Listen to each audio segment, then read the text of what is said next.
আসসালামু আলাইকুম।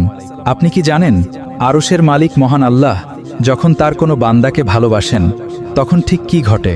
সহিহ মুসলিমের হাদিসে আমাদের প্রিয় নবীর একটি চমৎকার বর্ণনা এসেছে। নবীজি বলেছেন, আল্লাহ যখন কোনো বান্দাকে ভালোবাসেন তখন তিনি জিব্রাইলকে ডেকে বলেন, আমি অমুক বান্দাকে ভালোবাসি, অতএব হে জিব্রাইল তুমিও তাকে ভালোবাসো। তখন জিব্রাইলও সেই বান্দাকে ভালোবাসতে শুরু করেন এবং আসমানের ফেরেশতাদের মাঝে ঘোষণা করে দেন, নিশ্চয়ই আল্লাহ তাআলা দুনিয়ার অমুক বান্দাকে অত্যন্ত ভালোবাসেন, সুতরাং তোমরা আসমানবাসীও তাকে মন থেকে ভালোবাসো। তখন আসমানের সকল ফেরেশতা সেই বান্দার জন্য ভালোবাসার দোয়া করতে থাকেন। এরপর সেই বান্দার জন্য জমিনে ও মানুষের মনে ভালোবাসা তৈরি করে দেওয়া হয়, ফলে নেককার ইমানদাররা তাকে আপন মনে করে ভালোবাসতে শুরু করে। বিপরীতে আল্লাহ যখন কাউকে ঘৃণা করেন, জিব্রাইলকেও তাকে ঘৃণা করতে বলেন, তখন আকাশ ও পৃথিবীর সবাই তাকে ঘৃণা করতে শুরু করে এবং সে লাঞ্ছিত হয়।